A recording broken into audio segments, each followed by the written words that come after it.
Carta aos Hebreus. Capítulo 1. Jesus Cristo, a perfeita revelação de Deus.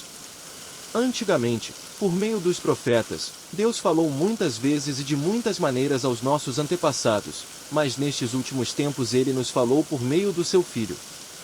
Foi ele quem Deus escolheu para possuir todas as coisas e foi por meio dele que Deus criou o universo. O Filho brilha com o brilho da glória de Deus e é a perfeita semelhança do próprio Deus. Ele sustenta o universo com a sua palavra poderosa. E, depois de ter purificado os seres humanos dos seus pecados, sentou-se no céu, do lado direito de Deus, o Todo-Poderoso. O Filho e os anjos.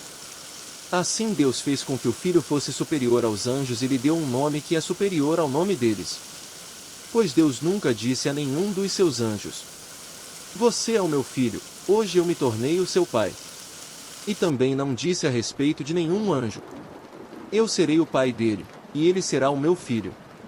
Porém, quando Deus enviou ao mundo seu primeiro filho, ele disse: "Que todos os anjos de Deus o adorem." A respeito dos anjos Deus disse: "Deus faz com que os seus anjos se tornem ventos, e os seus servidores, chamas de fogo." Mas a respeito do Filho ele disse: "O teu reino, ó Deus, vai durar para todo sempre.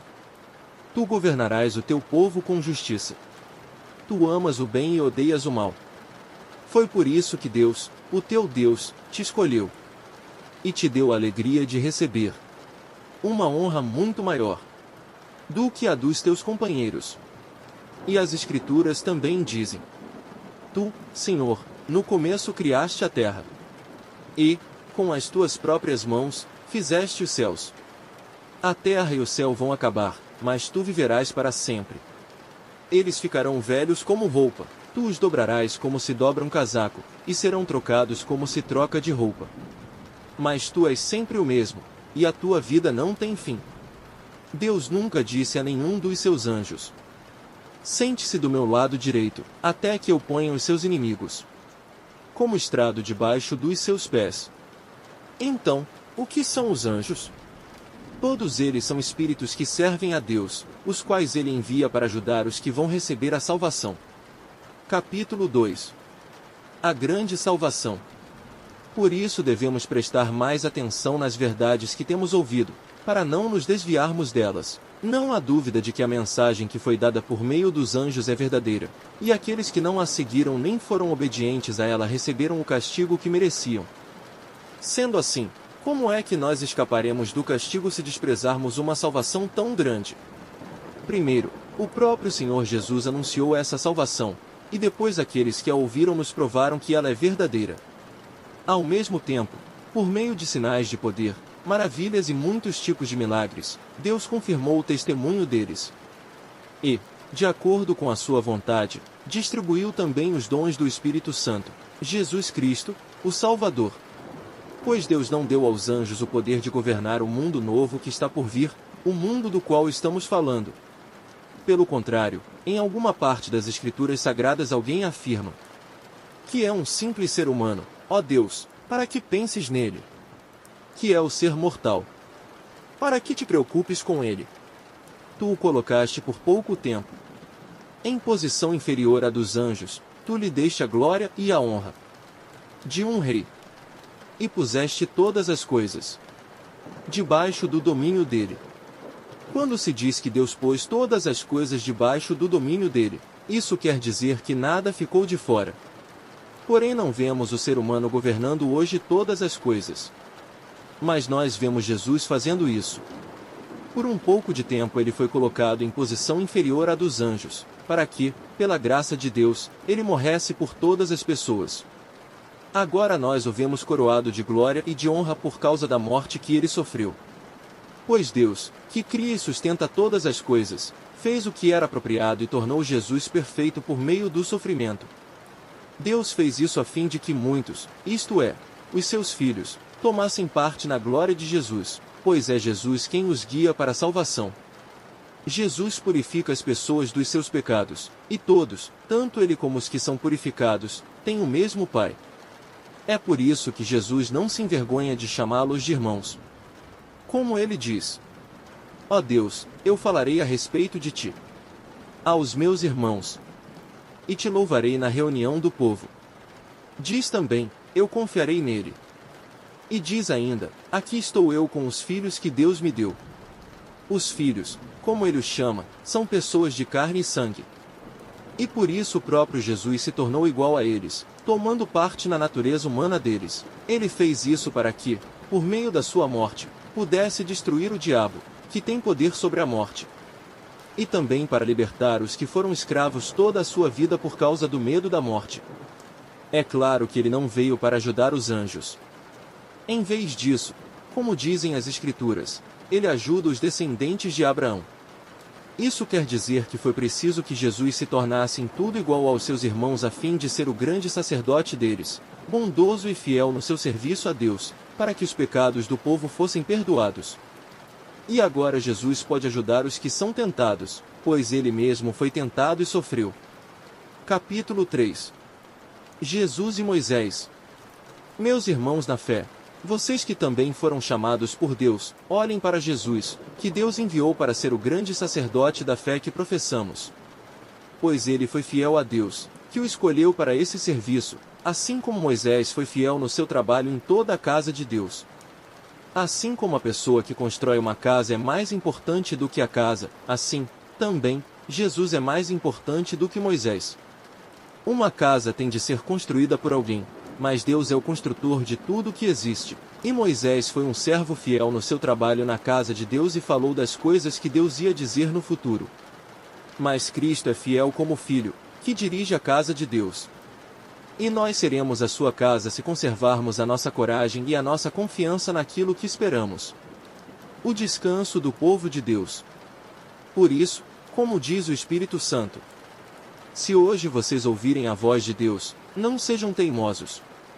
Como foram os seus antepassados, quando se revoltaram contra ele, no dia em que eles o puseram à prova no deserto. Ali os antepassados de vocês me desafiaram e me puseram à prova, embora eles tivessem visto o que eu fiz durante 40 anos. Por isso fiquei irritado com aquela gente. E disse: eles são gente de coração perverso. E não querem obedecer aos meus mandamentos. Eu fiquei irado e fiz este juramento: eles nunca entrarão na terra prometida, onde eu lhes teria dado descanso. Meus irmãos, cuidado para que nenhum de vocês tenha um coração tão mau e descrente, que o leve a se afastar do Deus vivo. Pelo contrário, enquanto esse goje de que falam as Escrituras Sagradas se aplicar a nós, animem uns aos outros, a fim de que nenhum de vocês se deixe enganar pelo pecado, nem endureça o seu coração. Pois seremos companheiros de Cristo se continuarmos firmes até o fim na confiança que temos tido desde o princípio. É isso que as Escrituras Sagradas dizem. Se hoje vocês ouvirem a voz de Deus, não sejam teimosos. Como foram os seus antepassados, quando se revoltaram contra ele? Quem foi que ouviu a voz de Deus e se revoltou contra ele? Foram todos os que Moisés tirou do Egito. Com quem foi que Deus se irritou durante 40 anos? Foi com os que pecaram e caíram mortos no deserto. E de quem é que Deus estava falando quando fez este juramento? Eles nunca entrarão na terra prometida, onde eu lhes teria dado descanso. Ele estava falando das pessoas que se revoltaram. Portanto, vemos que elas não puderam entrar na terra prometida porque não tiveram fé. Capítulo 4. Deus nos deixou a promessa de que podemos receber o descanso de que ele falou. Portanto, tenhamos muito cuidado para que Deus não julgue que algum de vocês tenha falhado, deixando assim de receber esse descanso. Pois, assim como aquelas pessoas ouviram, também nós ouvimos a boa notícia. Elas ouviram a mensagem, porém ela não lhes fez nenhum bem porque, quando a ouviram, não a receberam com fé. Portanto, nós, os que cremos, recebemos o descanso prometido por Deus, como ele mesmo disse. Eu fiquei irado e fiz este juramento: eles nunca entrarão na terra prometida, onde eu lhes teria dado descanso. Ele disse isso, embora o seu trabalho já estivesse terminado desde o tempo em que havia criado o mundo. Pois a respeito do sétimo dia está escrito o seguinte em alguma parte das Escrituras Sagradas: no sétimo dia Deus descansou de todo o trabalho que ele havia feito. E o mesmo assunto é repetido: eles nunca entrarão na terra prometida, onde eu lhes teria dado descanso. Aqueles que foram os primeiros a ouvir a boa notícia não tiveram fé e por isso não receberam esse descanso. Portanto, há outros que vão recebê-lo. A prova disso é que Deus marca outro dia, chamado hoje. Ele falou disso, muitos anos depois, por meio de Davi, no trecho das Escrituras já citado. Se hoje vocês ouvirem a voz de Deus, não sejam teimosos. Se Josué tivesse dado ao povo esse descanso, Deus não teria falado mais tarde a respeito de outro dia. Assim ainda fica para o povo de Deus um descanso, como o descanso de Deus no sétimo dia. Porque quem receber o descanso que Deus prometeu vai descansar de todos os seus trabalhos, assim como Deus descansou dos trabalhos dele. Portanto, façamos tudo para receber esse descanso, e assim nenhum de nós deixará de recebê-lo, como aconteceu com aquelas pessoas, por terem se revoltado. Pois a palavra de Deus é viva e poderosa e corta mais do que qualquer espada afiada dos dois lados. Ela vai até o lugar mais fundo da alma e do espírito, vai até o íntimo das pessoas e julga os desejos e pensamentos do coração delas. Não há nada que se possa esconder de Deus. Em toda a criação, tudo está descoberto e aberto diante dos seus olhos, e é a Ele que todos nós teremos de prestar contas. Cristo, o grande sacerdote eterno. Portanto, fiquemos firmes na fé que anunciamos, pois temos um grande sacerdote poderoso, Jesus, o Filho de Deus, o qual entrou na própria presença de Deus. O nosso grande sacerdote não é como aqueles que não são capazes de compreender as nossas fraquezas. Pelo contrário, temos um grande sacerdote que foi tentado do mesmo modo que nós, mas não pecou. Por isso tenhamos confiança e cheguemos perto do trono divino, onde está a graça de Deus. Ali receberemos misericórdia e encontraremos graça sempre que precisarmos de ajuda.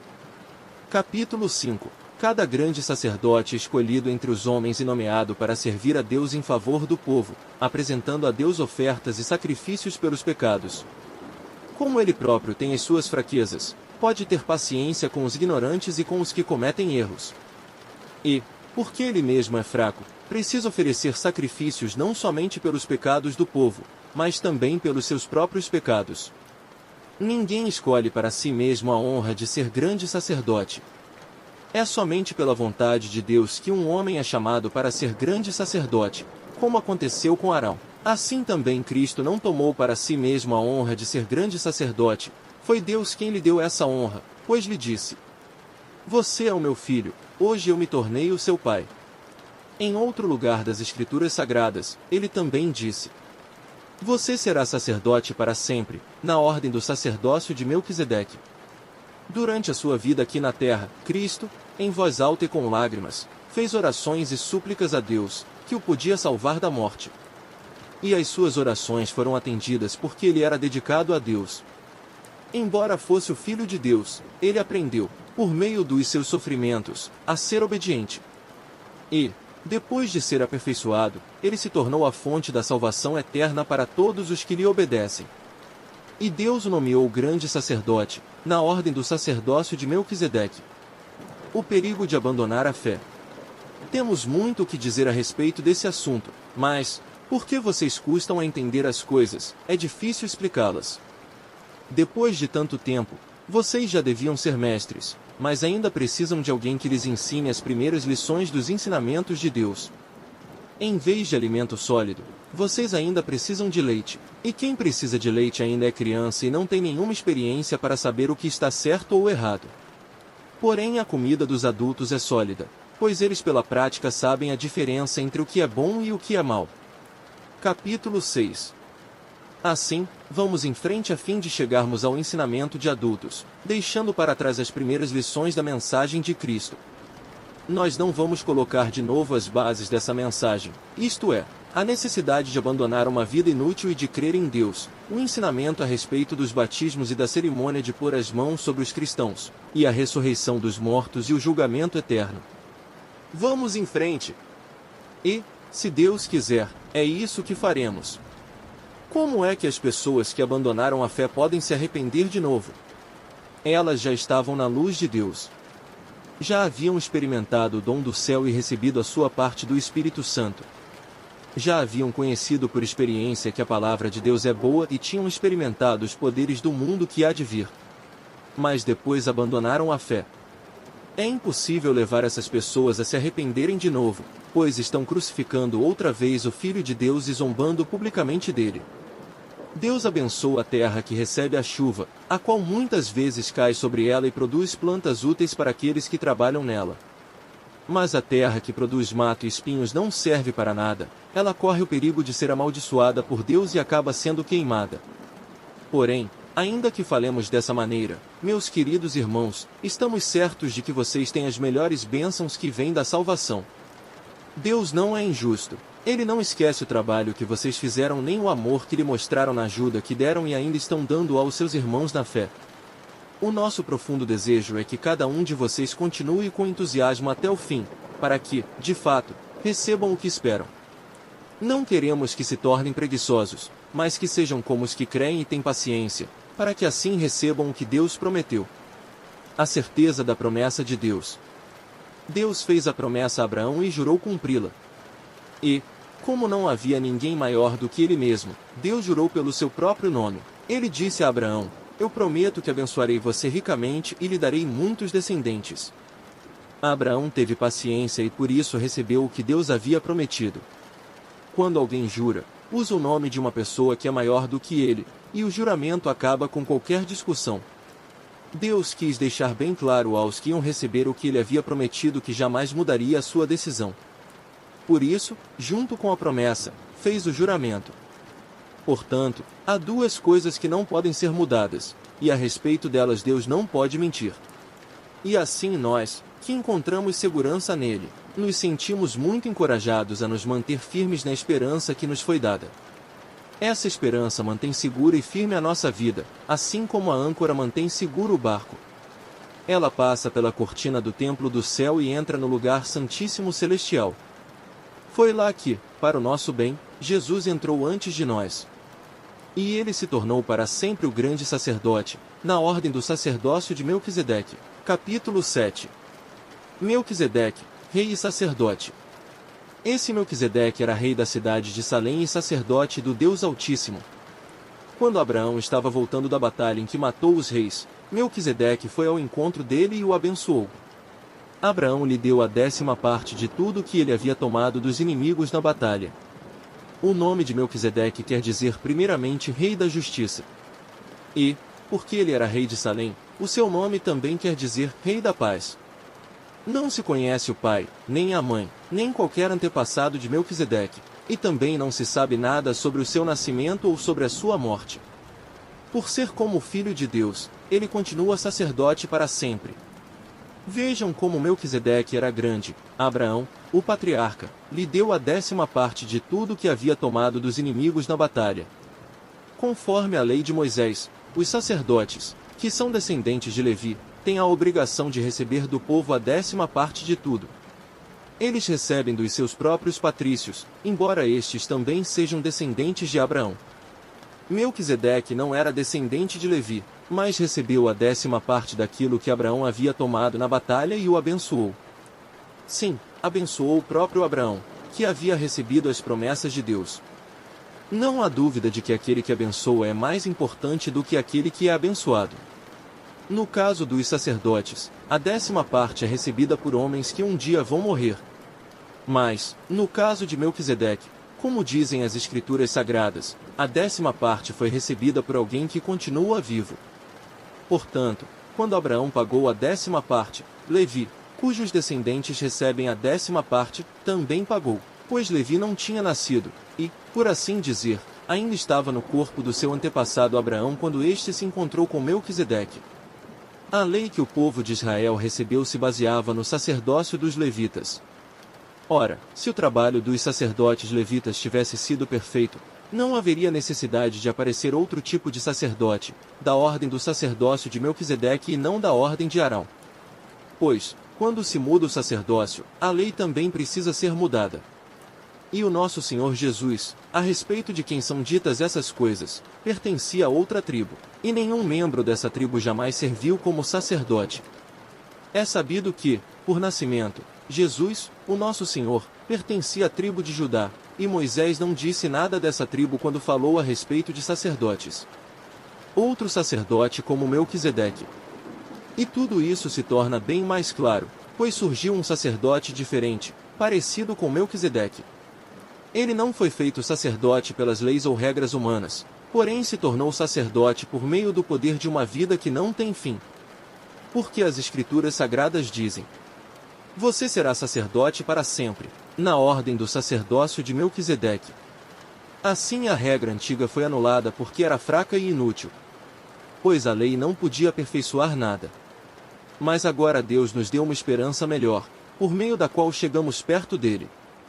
Além disso, há o juramento de Deus. Não houve juramento quando os outros se tornaram sacerdotes. Porém houve juramento quando Jesus se tornou sacerdote, pois Deus lhe disse: o Senhor jurou e não voltará atrás. Ele disse: você será sacerdote para sempre. Portanto, essa diferença também faz com que Jesus seja garantia de uma aliança melhor. Há ainda outra diferença: os outros sacerdotes foram muitos porque morriam e não podiam continuar o seu trabalho. Mas Jesus vive para sempre, e o seu sacerdócio não passa para ninguém. E por isso ele pode, hoje e sempre, salvar as pessoas que vão a Deus por meio dele, porque Jesus vive para sempre a fim de pedir a Deus em favor delas. Por isso Jesus é o grande sacerdote de que necessitamos. Ele é perfeito e não tem nenhum pecado ou falha. Ele foi separado dos pecadores e elevado acima dos céus. Ele não é como os outros grandes sacerdotes. Não precisa oferecer sacrifícios todos os dias, primeiro pelos seus próprios pecados e depois pelos pecados do povo. Ele ofereceu um sacrifício, uma vez por todas, quando se ofereceu a si mesmo. A lei de Moisés escolheu homens, que são imperfeitos, para serem grandes sacerdotes. Mas, pela promessa feita com o juramento, a qual veio depois da lei de Moisés, Deus escolhe o Filho, que se tornou perfeito para sempre. Capítulo 8. Jesus, o grande sacerdote da nova aliança. A coisa mais importante de tudo o que estamos dizendo tem a ver com o sacerdote que nós temos. Ele é o grande sacerdote que está sentado no céu, do lado direito do trono de Deus, o Todo-Poderoso. Ele faz o seu serviço no lugar santíssimo, na verdadeira tenda, que foi armada pelo Senhor e não por seres humanos.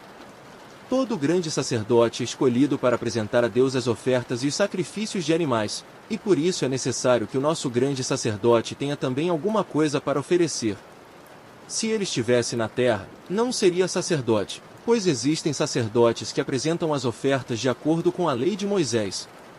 O trabalho que esses sacerdotes fazem é, de fato, somente uma cópia e uma sombra do que está no céu.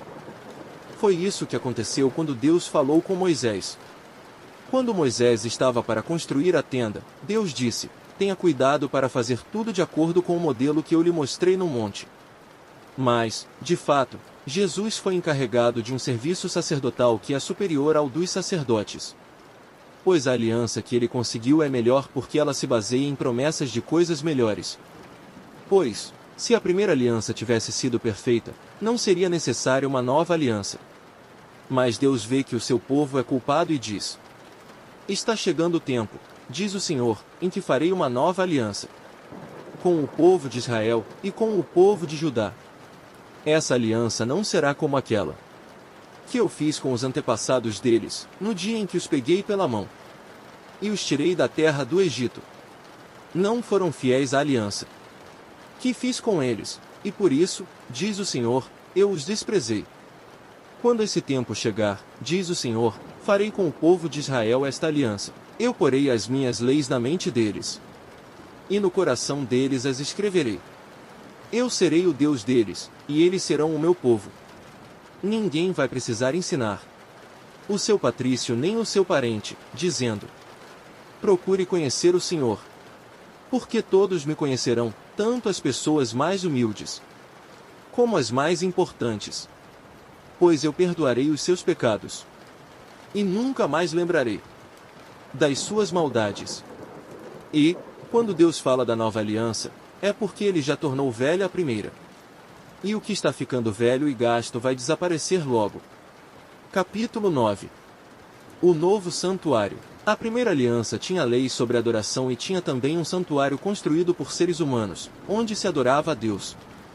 Foi armada uma tenda, dividida em duas partes. Na parte da frente, chamada Lugar Santo, ficavam o candelabro e a mesa com os pães oferecidos a Deus. Atrás da segunda cortina ficava a parte que era chamada de Lugar Santíssimo. Ali estava colocado o altar de ouro onde era queimado o incenso, e também estava colocada a Arca da Aliança, toda coberta de ouro. Dentro da arca estavam a vasilha de ouro com o maná, o bastão de Arão, do qual tinham saído brotos, e as duas placas de pedra com os mandamentos escritos nelas. Em cima da arca, representando a presença divina, estavam os querubins, com as suas asas abertas sobre o lugar onde os pecados eram perdoados. Mas agora não é o momento de explicar os detalhes dessas coisas. Depois de tudo isso ter sido preparado, os sacerdotes entram todos os dias na parte da frente da tenda, que é o lugar santo, para cumprir os seus deveres religiosos. Mas somente o grande sacerdote entra na parte de trás, que é o lugar santíssimo, e isso apenas uma vez por ano. Ele oferece a Deus o sangue de animais, em favor de si mesmo e também pelos pecados que o povo cometeu sem saber que estava pecando. Por meio disso tudo, o Espírito Santo nos ensina, de modo bem claro, que a entrada para o lugar santíssimo ainda não foi aberta enquanto a parte da frente, que é o lugar santo, continuar sendo usada. E isso é um símbolo para hoje. Quer dizer que as ofertas e os sacrifícios de animais oferecidos a Deus não tornam perfeito o coração das pessoas que o adoram. Essas ofertas e sacrifícios têm a ver somente com comida, com bebida e com várias cerimônias de purificação. São regras externas que têm valor somente até que Deus renove todas as coisas, mas Cristo veio como o grande sacerdote das coisas boas que já estão aqui. A tenda em que ele serve é melhor e mais perfeita e não foi construída por seres humanos, isto é, não é deste mundo. Quando Cristo veio e entrou, uma vez por todas, no lugar santíssimo, ele não levou consigo sangue de bodes ou de bezerros para oferecer como sacrifício. Pelo contrário, ele ofereceu o seu próprio sangue e conseguiu para nós a salvação eterna. O sangue de bodes e de touros e as cinzas da bezerra queimada são espalhados sobre as pessoas impuras, e elas ficam purificadas por fora. Se isso é assim, imagine então quanto maior ainda é o poder do sangue de Cristo. Por meio do Espírito Eterno ele se ofereceu a si mesmo a Deus como sacrifício sem defeito. E o seu sangue nos purifica por dentro, tirando as nossas culpas, assim podemos servir ao Deus vivo, pois já não praticamos cerimônias que não valem nada. A morte de Cristo e a nova aliança. Portanto, é Cristo quem consegue fazer uma nova aliança, para que os que foram chamados por Deus possam receber as bênçãos eternas que o próprio Deus prometeu. Isso pode ser feito porque houve uma morte que livrou as pessoas dos pecados que praticaram enquanto a primeira aliança estava em vigor. Onde há um testamento, é necessário provar que a pessoa que o fez já morreu. Pois o testamento não vale nada enquanto estiver vivo quem o fez, só depois da morte dessa pessoa é que o testamento tem valor. É por isso que a primeira aliança entrou em vigor somente com o uso do sangue de animais. Em primeiro lugar, Moisés anunciou ao povo todos os mandamentos conforme estavam na lei. Depois pegou o sangue dos bezerros e dos bodes, misturou com água e borrifou o livro da lei e todo o povo, usando lã tingida de vermelho e hisopo. Então disse: Este é o sangue que sela a aliança, que Deus mandou vocês obedecerem. Da mesma forma Moisés também borrifou sangue sobre a tenda e sobre todos os objetos usados na adoração. De fato, de acordo com a lei, quase tudo é purificado com sangue. E, não havendo derramamento de sangue, não há perdão de pecados. O sacrifício de Cristo tira os pecados. Essas coisas, que eram cópias das realidades celestiais, deviam ser purificadas desse modo, mas as próprias coisas celestiais exigem sacrifícios bem melhores. Cristo não entrou num lugar santo feito por seres humanos, que é a cópia do verdadeiro lugar. Ele entrou no próprio céu, onde agora aparece na presença de Deus para pedir em nosso favor. O grande sacerdote entra, todos os anos, no lugar santíssimo, levando consigo o sangue de um animal. Porém Cristo não entrou para se oferecer muitas vezes. Se fosse assim, ele teria de sofrer muitas vezes desde a criação do mundo. Pelo contrário, uma vez por todas ele apareceu agora, quando os tempos estão chegando ao fim, para tirar os pecados por meio do sacrifício de si mesmo. Cada pessoa tem de morrer uma vez só e depois ser julgada por Deus. Assim também Cristo foi oferecido uma só vez em sacrifício, para tirar os pecados de muitas pessoas. Depois ele aparecerá pela segunda vez, não para tirar pecados, mas para salvar as pessoas que estão esperando por ele. Capítulo 10. A lei dada por Moisés não é um modelo completo e fiel das coisas verdadeiras, é apenas uma sombra das coisas boas que estão para vir. Os mesmos sacrifícios são oferecidos sempre, ano após ano. Portanto, como pode a lei, por meio desses sacrifícios, aperfeiçoar as pessoas que chegam perto de Deus? Se as pessoas que adoram a Deus tivessem sido purificadas dos seus pecados, não se sentiriam mais culpadas de nenhum pecado, e todos os sacrifícios terminariam. Em vez disso, esses sacrifícios, realizados ano após ano, servem para fazer com que as pessoas lembrem dos seus pecados. Pois o sangue de touros e de bodes não pode, de modo nenhum, tirar os pecados de ninguém. Por isso Cristo, ao entrar no mundo, disse: Tu, ó Deus, não queres animais oferecidos em sacrifícios, nem ofertas de cereais, mas preparaste um corpo para mim. Não te agradam as ofertas de animais queimados inteiros no altar, nem os sacrifícios oferecidos para tirar pecados. Então eu disse: Estou aqui, ó Deus, venho fazer a tua vontade, assim como está escrito a meu respeito no livro da lei. Primeiro ele disse: Tu não queres sacrifícios ou ofertas de animais, e não te agradam as ofertas dos animais queimados inteiros no altar nem os sacrifícios oferecidos para tirar pecados. Ele disse isso embora todos os sacrifícios sejam oferecidos de acordo com a lei. Depois ele disse: Estou aqui, ó Deus, para fazer a tua vontade. Assim Deus acabou com todos os antigos sacrifícios e pôs no lugar deles o sacrifício de Cristo. E, porque Jesus Cristo fez o que Deus quis, nós somos purificados do pecado pela oferta que ele fez, uma vez por todas, do seu próprio corpo. Todo sacerdote judeu cumpre todos os dias os seus deveres religiosos e oferece muitas vezes os mesmos sacrifícios, mas estes nunca poderão tirar pecados. Porém Jesus Cristo ofereceu só um sacrifício para tirar pecados, uma oferta que vale para sempre, e depois sentou-se do lado direito de Deus. Ali Jesus está esperando até que Deus ponha os seus inimigos como estrado debaixo dos pés dele. Assim, com um sacrifício só, ele aperfeiçoou para sempre os que são purificados do pecado. E o Espírito Santo também nos dá o seu testemunho sobre isso. Primeiro ele diz: Quando esse tempo chegar, diz o Senhor, eu farei com o povo de Israel esta aliança.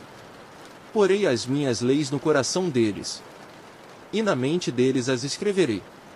Depois ele diz: Não lembrarei mais dos seus pecados, nem das suas maldades. Assim, quando os pecados são perdoados, já não há mais necessidade de oferta para tirá-los.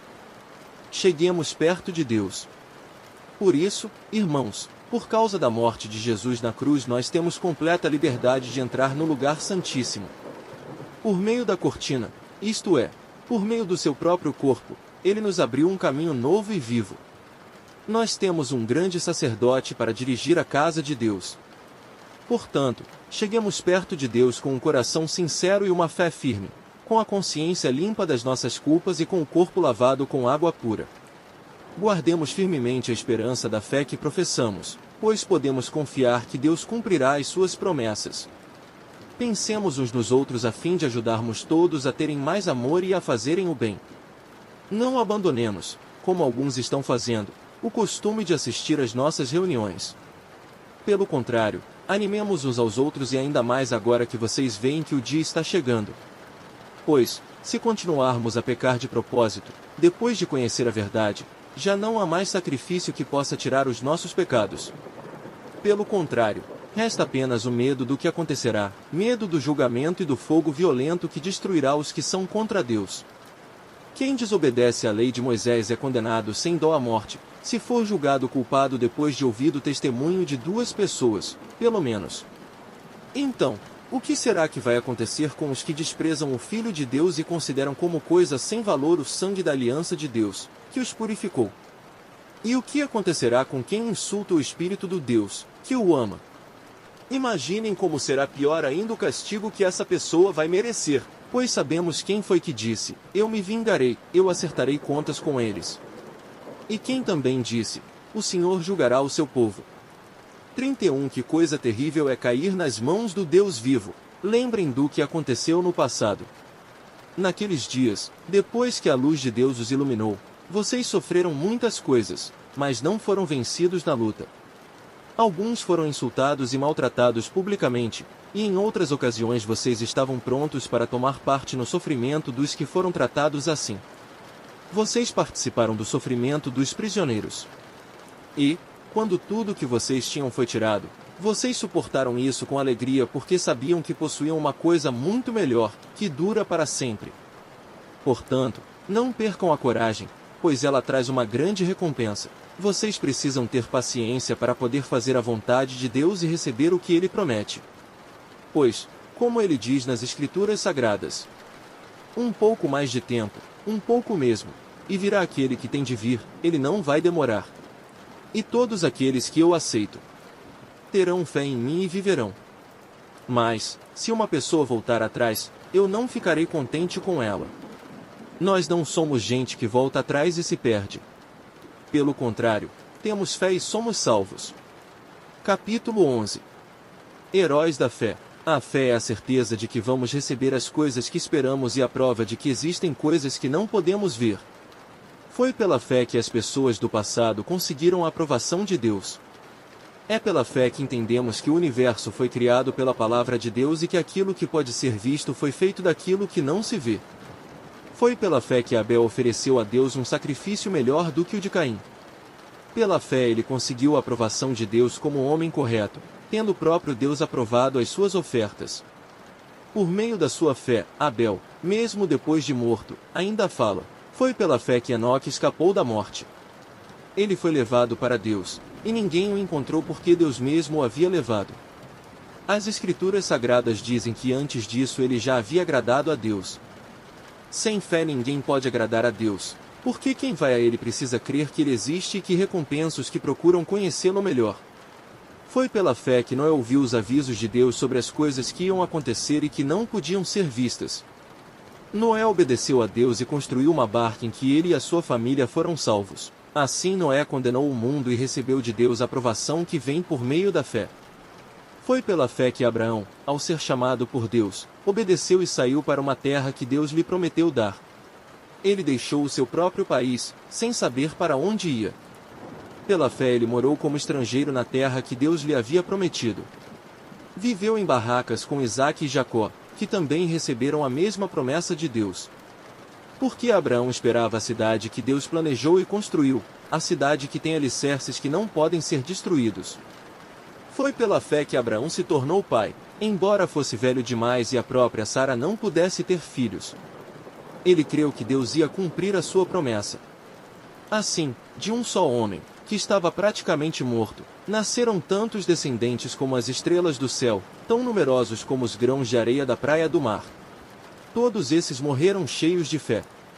Não receberam as coisas que Deus tinha prometido, mas as viram de longe e ficaram contentes por causa delas. E declararam que eram estrangeiros e refugiados, de passagem por este mundo.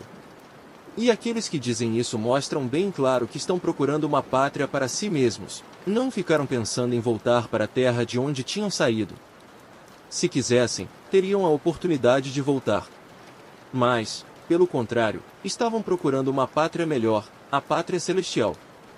E Deus não se envergonha de ser chamado de o Deus deles, porque Ele mesmo preparou uma cidade para eles. Foi pela fé que Abraão, quando Deus o quis pôr à prova, ofereceu o seu filho Isaque em sacrifício. Deus tinha prometido muitos descendentes a Abraão, mas mesmo assim ele estava pronto para oferecer o seu único filho em sacrifício. Deus lhe tinha dito, por meio de Isaque é que você terá descendentes. Abraão reconhecia que Deus era capaz de ressuscitar Isaque, e, por assim dizer, Abraão tornou a receber da morte o seu filho Isaque. Foi pela fé que Isaque prometeu bênçãos para o futuro a Jacó e a Esaú. Foi pela fé que Jacó, pouco antes de morrer, abençoou os filhos de José. Ele se apoiou na sua bengala e adorou a Deus.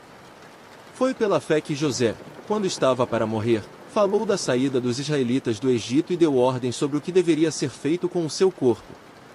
Foi pela fé que os pais de Moisés, quando ele nasceu, o esconderam durante 3 meses.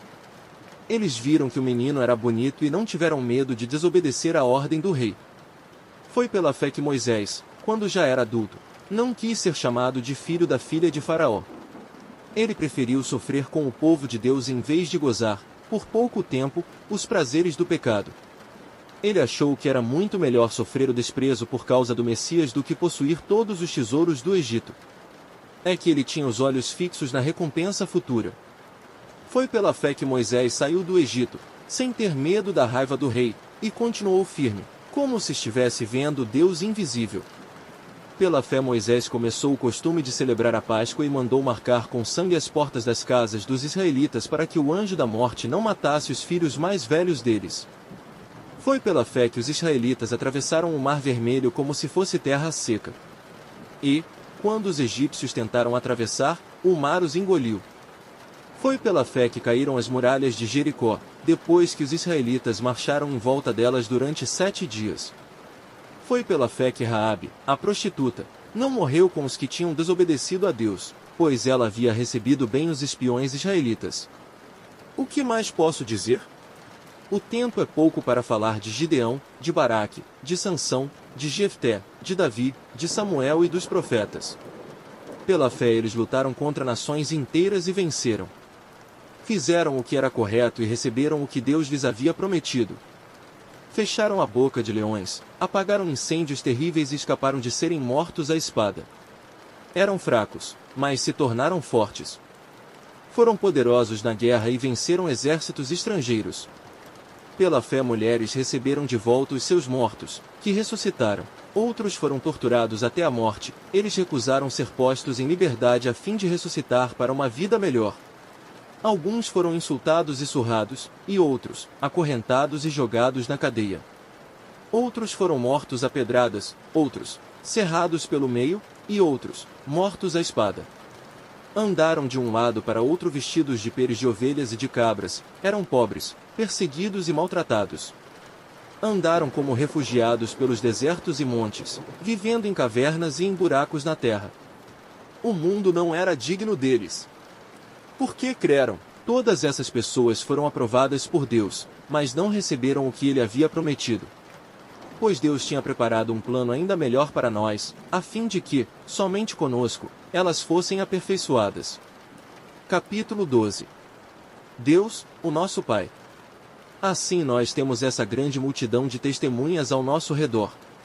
Portanto, deixemos de lado tudo que nos atrapalha e o pecado que se agarra firmemente em nós e continuemos a correr, sem desanimar, a corrida marcada para nós.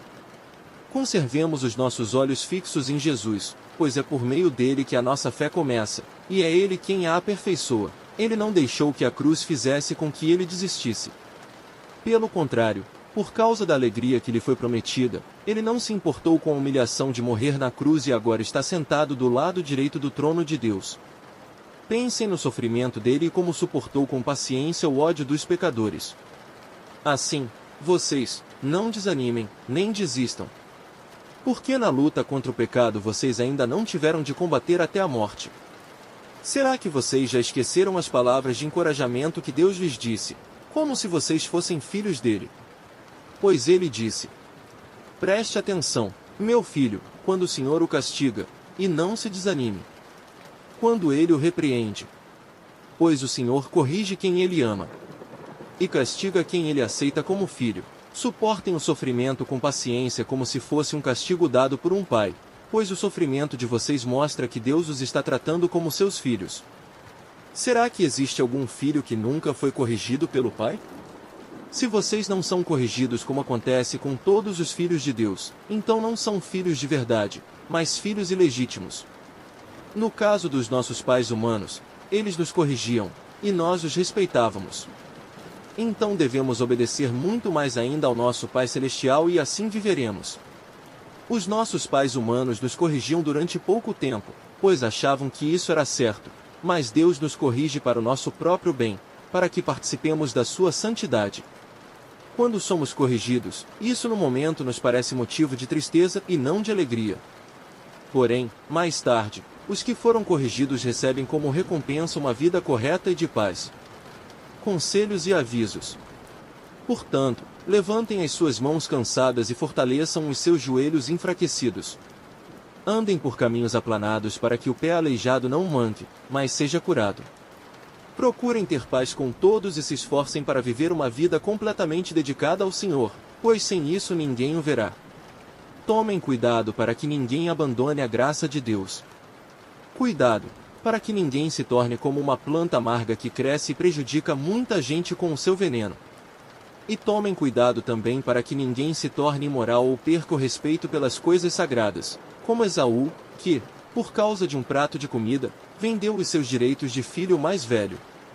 Como vocês sabem, depois ele quis receber a bênção do seu pai.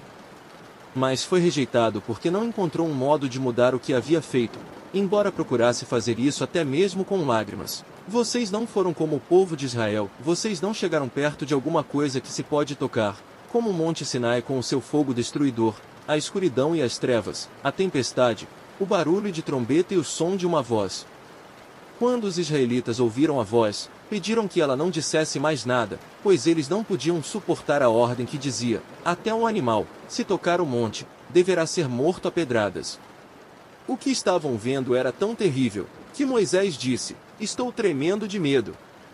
Pelo contrário, vocês chegaram ao Monte Sião e à cidade do Deus vivo, a Jerusalém celestial com os seus milhares de anjos.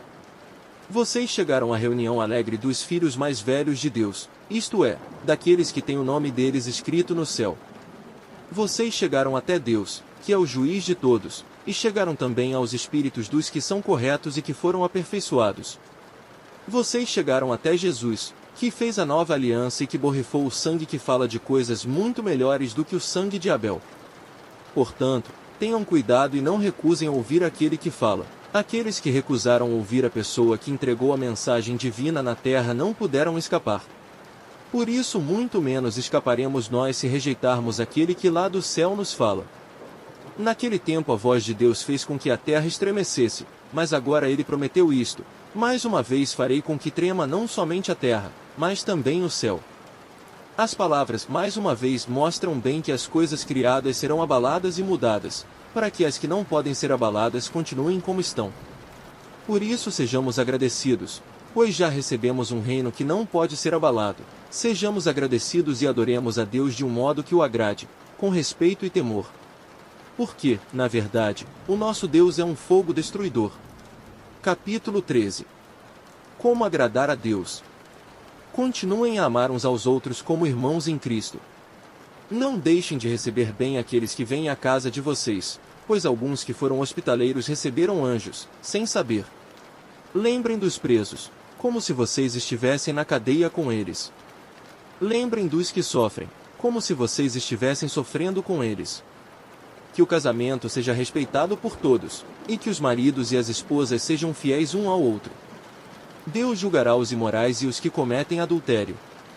Não se deixem dominar pelo amor ao dinheiro e fiquem satisfeitos com o que vocês têm, pois Deus disse: eu nunca os deixarei e jamais os abandonarei. Portanto, sejamos corajosos e afirmemos: o Senhor é quem me ajuda, e eu não tenho medo. Que mal pode alguém me fazer? Lembrem dos seus primeiros líderes espirituais, que anunciaram a mensagem de Deus a vocês. Pensem como eles viveram e morreram e imitem a fé que eles tinham. Jesus Cristo é o mesmo ontem, hoje e sempre. Não se deixem levar por ensinamentos diferentes e estranhos que tiram vocês do caminho certo. É bom sermos espiritualmente fortes por meio da graça de Deus e não por meio da obediência a regras sobre alimentos. Pois os que obedecem a essas regras não têm sido ajudados por elas. Os sacerdotes que servem no templo não têm o direito de comer do sacrifício que é oferecido sobre o nosso altar. O grande sacerdote leva o sangue de animais para dentro do lugar santíssimo a fim de oferecê-lo como sacrifício pelos pecados. Mas os corpos dos animais são queimados fora do acampamento. Por isso Jesus também morreu fora da cidade de Jerusalém para, com o seu próprio sangue, purificar o povo dos seus pecados. Portanto, vamos para perto de Jesus, fora do acampamento, e soframos a mesma desonra que ele sofreu. Porque neste mundo não temos nenhuma cidade que dure para sempre, pelo contrário, Procuramos a cidade que virá depois. Por isso, por meio de Jesus Cristo, ofereçamos sempre louvor a Deus. Esse louvor é o sacrifício que apresentamos, a oferta que é dada por lábios que confessam a sua fé nele. Não deixem de fazer o bem e de ajudar uns aos outros, pois são esses os sacrifícios que agradam a Deus. Obedeçam aos seus líderes e sigam as suas ordens, pois eles cuidam sempre das necessidades espirituais de vocês porque sabem que vão prestar contas disso a Deus. Se vocês obedecerem, eles farão o trabalho com alegria, mas, se vocês não obedecerem, eles trabalharão com tristeza, e isso não ajudará vocês em nada. Continuem a orar por nós. Temos certeza de que a nossa consciência está limpa, pois sempre queremos fazer o que é correto. E peço a vocês, de modo todo especial, que orem para que Deus me mande de volta a vocês o mais depressa possível. Uma oração. Deus ressuscitou o nosso Senhor Jesus, que, por causa da sua morte na cruz, é o grande pastor do rebanho. E é por meio do sangue de Jesus que a aliança eterna é selada. Que o Deus de paz lhes dê tudo de bom que vocês precisam para fazer a sua vontade. E que Ele, por meio de Jesus Cristo, faça em nós tudo o que lhe agrada. E a Cristo seja dada a glória para todo sempre. Amém. Saudações. Meus irmãos, peço que escutem com paciência essas palavras de ânimo, pois esta carta que escrevi não é muito longa. Quero que saibam que o nosso irmão Timóteo já saiu da cadeia. Se ele vier logo, eu o levarei comigo quando for ver vocês. Saudações a todos os líderes da igreja daí e a todo o povo de Deus. Os irmãos da Itália também mandam saudações a vocês. Bênção. Que a graça de Deus esteja com todos vocês. Carta aos Hebreus. Capítulo 1. Jesus Cristo, a perfeita revelação de Deus. Antigamente, por meio dos profetas, Deus falou muitas vezes e de muitas maneiras aos nossos antepassados, mas nestes últimos tempos Ele nos falou por meio do seu Filho. Foi Ele quem Deus escolheu para possuir todas as coisas e foi por meio dele que Deus criou o universo. O Filho brilha com o brilho da glória de Deus e é a perfeita semelhança do próprio Deus. Ele sustenta o universo com a sua palavra poderosa. E, depois de ter purificado os seres humanos dos seus pecados, sentou-se no céu, do lado direito de Deus, o Todo-Poderoso. O Filho e os anjos. Assim Deus fez com que o Filho fosse superior aos anjos e lhe deu um nome que é superior ao nome deles. Pois Deus nunca disse a nenhum dos seus anjos: Você é o meu filho, hoje eu me tornei o seu pai. E também não disse a respeito de nenhum anjo: Eu serei o pai dele, e ele será o meu filho. Porém, quando Deus enviou ao mundo seu primeiro filho, ele disse: Que todos os anjos de Deus o adorem. A respeito dos anjos Deus disse: Deus faz com que os seus anjos se tornem ventos, e os seus servidores, chamas de fogo. Mas a respeito do Filho ele disse: O teu reino, ó Deus, vai durar para todo sempre. Tu governarás o teu povo com justiça. Tu amas o bem e odeias o mal. Foi por isso que Deus, o teu Deus, te escolheu e te deu a alegria de receber uma honra muito maior do que a dos teus companheiros. E as Escrituras também dizem: Tu, Senhor, no começo criaste a terra. E, com as tuas próprias mãos, fizeste os céus. A terra e o céu vão acabar, mas tu viverás para sempre. Eles ficarão velhos como roupa, tu os dobrarás como se dobra um casaco, e serão trocados como se troca de roupa. Mas tu és sempre o mesmo, e a tua vida não tem fim. Deus nunca disse a nenhum dos seus anjos: Sente-se do meu lado direito, até que eu ponha os seus inimigos como estrado debaixo dos seus pés. Então, o que são os anjos? Todos eles são espíritos que servem a Deus, os quais ele envia para ajudar os que vão receber a salvação. Capítulo 2. A grande salvação. Por isso devemos prestar mais atenção nas verdades que temos ouvido, para não nos desviarmos delas. Não há dúvida de que a mensagem que foi dada por meio dos anjos é verdadeira, e aqueles que não a seguiram nem foram obedientes a ela receberam o castigo que mereciam. Sendo assim, como é que nós escaparemos do castigo se desprezarmos uma salvação tão grande? Primeiro, o próprio Senhor Jesus anunciou essa salvação, e depois aqueles que a ouviram nos provaram que ela é verdadeira. Ao mesmo tempo, por meio de sinais de poder, maravilhas e muitos tipos de milagres, Deus confirmou o testemunho deles. E, de acordo com a sua vontade, distribuiu também os dons do Espírito Santo, Jesus Cristo, o Salvador. Pois Deus não deu aos anjos o poder de governar o mundo novo que está por vir, o mundo do qual estamos falando. Pelo contrário, em alguma parte das Escrituras Sagradas alguém afirma que é um simples ser humano, ó Deus, para que penses nele. Que é o ser mortal. Para que te preocupes com ele? Tu o colocaste por pouco tempo. Em posição inferior à dos anjos, tu lhe deste a glória e a honra de um rei. E puseste todas as coisas debaixo do domínio dele. Quando se diz que Deus pôs todas as coisas debaixo do domínio dele, isso quer dizer que nada ficou de fora. Porém não vemos o ser humano governando hoje todas as coisas. Mas nós vemos Jesus fazendo isso.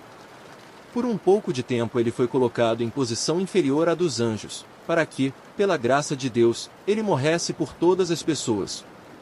Agora nós o vemos coroado de glória e de honra por causa da morte que ele sofreu. Pois Deus, que cria e sustenta todas as coisas, fez o que era apropriado e tornou Jesus perfeito por meio do sofrimento. Deus fez isso a fim de que muitos, isto é, os seus filhos, tomassem parte na glória de Jesus, pois é Jesus quem os guia para a salvação. Jesus purifica as pessoas dos seus pecados, e todos, tanto ele como os que são purificados, têm o mesmo Pai.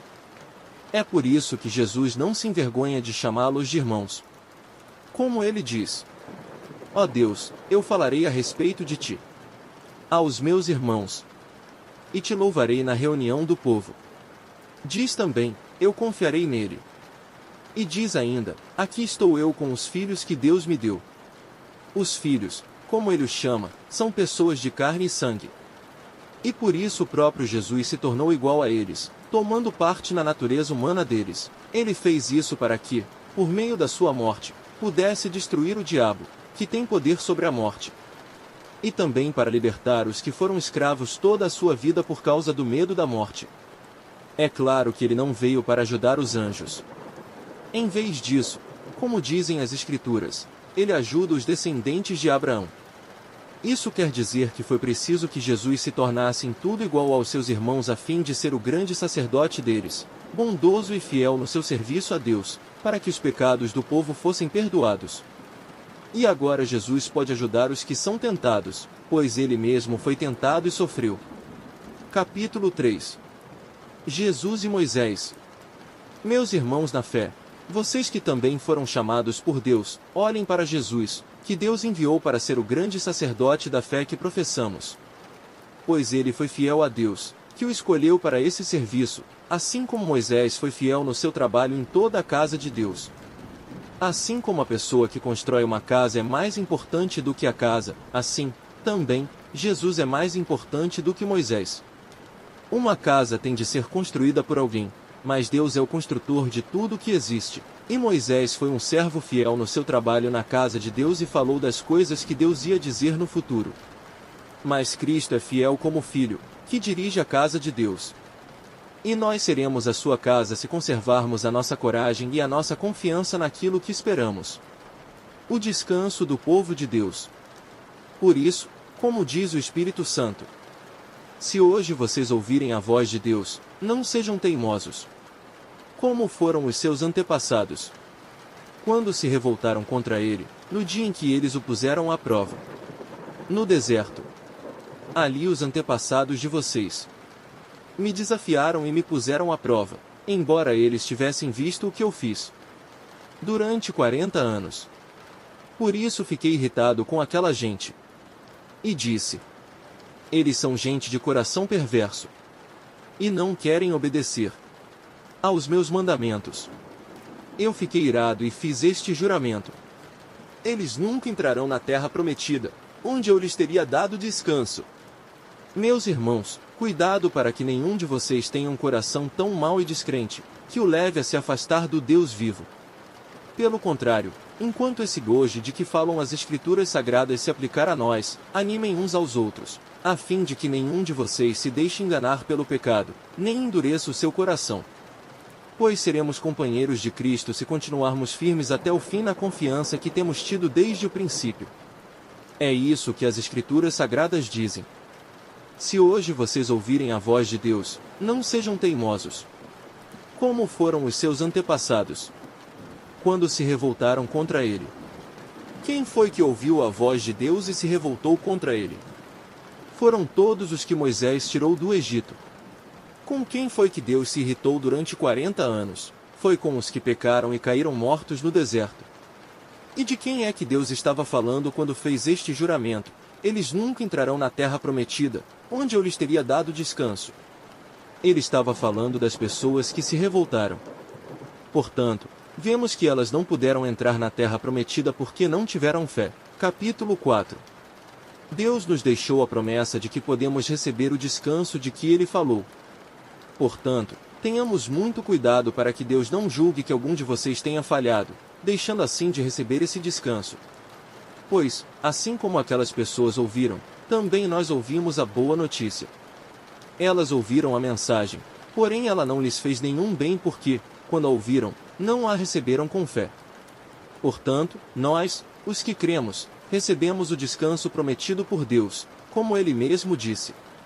Eu fiquei irado e fiz este juramento. Eles nunca entrarão na terra prometida, onde eu lhes teria dado descanso. Ele disse isso, embora o seu trabalho já estivesse terminado desde o tempo em que havia criado o mundo. Pois a respeito do sétimo dia está escrito o seguinte em alguma parte das Escrituras Sagradas: no sétimo dia Deus descansou de todo o trabalho que ele havia feito. E o mesmo assunto é repetido: eles nunca entrarão na terra prometida, onde eu lhes teria dado descanso. Aqueles que foram os primeiros a ouvir a boa notícia não tiveram fé e por isso não receberam esse descanso. Portanto, há outros que vão recebê-lo. A prova disso é que Deus marca outro dia, chamado hoje. Ele falou disso, muitos anos depois, por meio de Davi, no trecho das Escrituras já citado. Se hoje vocês ouvirem a voz de Deus, não sejam teimosos. Se Josué tivesse dado ao povo esse descanso, Deus não teria falado mais tarde a respeito de outro dia. Assim ainda fica para o povo de Deus um descanso, como o descanso de Deus no sétimo dia. Porque quem receber o descanso que Deus prometeu vai descansar de todos os seus trabalhos, assim como Deus descansou dos trabalhos dele. Portanto, façamos tudo para receber esse descanso, e assim nenhum de nós deixará de recebê-lo, como aconteceu com aquelas pessoas, por terem se revoltado. Pois a palavra de Deus é viva e poderosa e corta mais do que qualquer espada afiada dos dois lados. Ela vai até o lugar mais fundo da alma e do espírito, vai até o íntimo das pessoas e julga os desejos e pensamentos do coração delas. Não há nada que se possa esconder de Deus. Em toda a criação, tudo está descoberto e aberto diante dos seus olhos, e é a Ele que todos nós teremos de prestar contas. Cristo, o grande sacerdote eterno. Portanto, fiquemos firmes na fé que anunciamos, pois temos um grande sacerdote poderoso, Jesus, o Filho de Deus, o qual entrou na própria presença de Deus. O nosso grande sacerdote não é como aqueles que não são capazes de compreender as nossas fraquezas. Pelo contrário, temos um grande sacerdote que foi tentado do mesmo modo que nós, mas não pecou. Por isso tenhamos confiança e cheguemos perto do trono divino, onde está a graça de Deus. Ali receberemos misericórdia e encontraremos graça sempre que precisarmos de ajuda. Capítulo 5. Cada grande sacerdote escolhido entre os homens e nomeado para servir a Deus em favor do povo, apresentando a Deus ofertas e sacrifícios pelos pecados. Como ele próprio tem as suas fraquezas, pode ter paciência com os ignorantes e com os que cometem erros. E, porque ele mesmo é fraco, precisa oferecer sacrifícios não somente pelos pecados do povo, mas também pelos seus próprios pecados. Ninguém escolhe para si mesmo a honra de ser grande sacerdote. É somente pela vontade de Deus que um homem é chamado para ser grande sacerdote, como aconteceu com Arão. Assim também Cristo não tomou para si mesmo a honra de ser grande sacerdote, foi Deus quem lhe deu essa honra, pois lhe disse: Você é o meu filho, hoje eu me tornei o seu pai. Em outro lugar das Escrituras Sagradas, ele também disse: Você será sacerdote para sempre, na ordem do sacerdócio de Melquisedeque. Durante a sua vida aqui na terra, Cristo, em voz alta e com lágrimas, fez orações e súplicas a Deus, que o podia salvar da morte. E as suas orações foram atendidas porque ele era dedicado a Deus. Embora fosse o Filho de Deus, ele aprendeu, por meio dos seus sofrimentos, a ser obediente. E, depois de ser aperfeiçoado, ele se tornou a fonte da salvação eterna para todos os que lhe obedecem. E Deus o nomeou grande sacerdote, na ordem do sacerdócio de Melquisedeque. O perigo de abandonar a fé. Temos muito o que dizer a respeito desse assunto, mas, porque vocês custam a entender as coisas, é difícil explicá-las. Depois de tanto tempo, vocês já deviam ser mestres, mas ainda precisam de alguém que lhes ensine as primeiras lições dos ensinamentos de Deus. Em vez de alimento sólido, vocês ainda precisam de leite, e quem precisa de leite ainda é criança e não tem nenhuma experiência para saber o que está certo ou errado. Porém, a comida dos adultos é sólida, pois eles pela prática sabem a diferença entre o que é bom e o que é mal. Capítulo 6. Assim, vamos em frente a fim de chegarmos ao ensinamento de adultos, deixando para trás as primeiras lições da mensagem de Cristo. Nós não vamos colocar de novo as bases dessa mensagem, isto é, a necessidade de abandonar uma vida inútil e de crer em Deus, o ensinamento a respeito dos batismos e da cerimônia de pôr as mãos sobre os cristãos, e a ressurreição dos mortos e o julgamento eterno. Vamos em frente! E, se Deus quiser, é isso que faremos. Como é que as pessoas que abandonaram a fé podem se arrepender de novo? Elas já estavam na luz de Deus. Já haviam experimentado o dom do céu e recebido a sua parte do Espírito Santo. Já haviam conhecido por experiência que a palavra de Deus é boa e tinham experimentado os poderes do mundo que há de vir. Mas depois abandonaram a fé. É impossível levar essas pessoas a se arrependerem de novo, pois estão crucificando outra vez o Filho de Deus e zombando publicamente dele.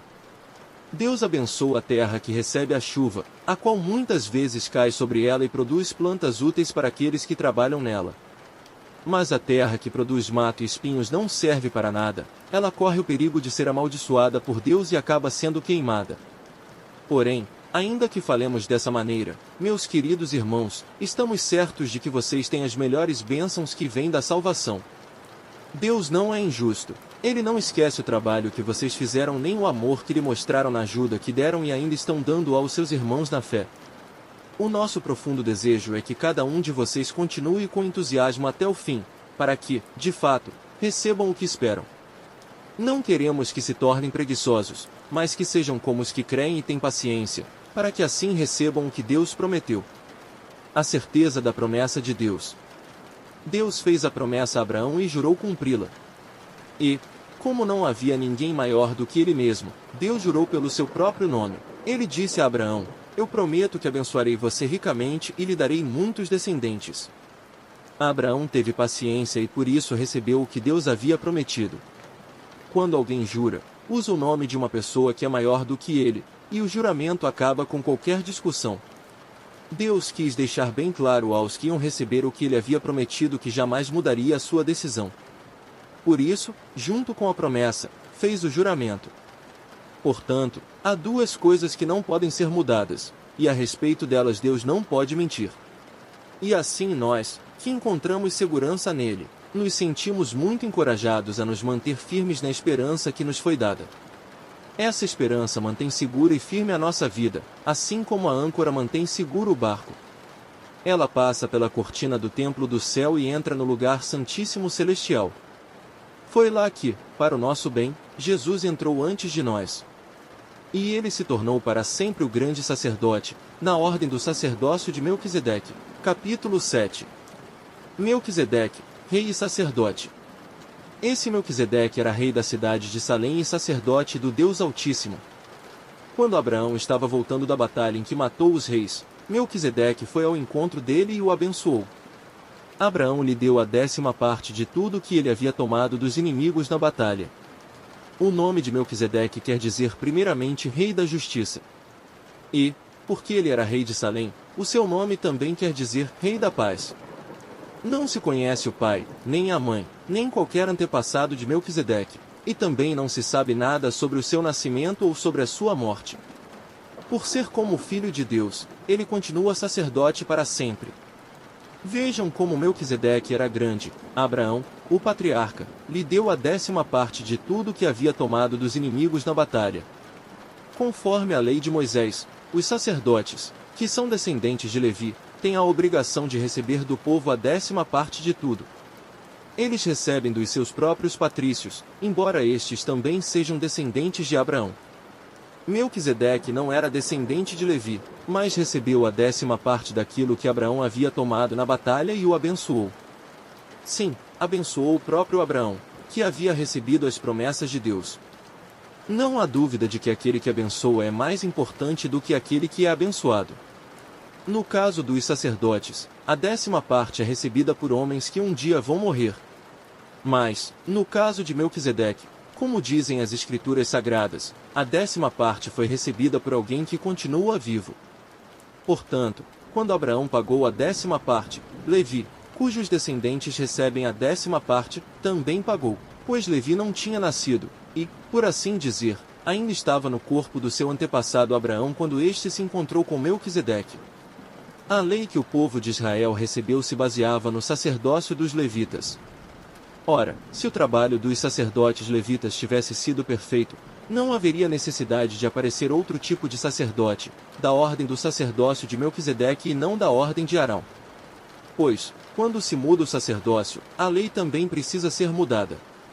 E o nosso Senhor Jesus, a respeito de quem são ditas essas coisas, pertencia a outra tribo, e nenhum membro dessa tribo jamais serviu como sacerdote.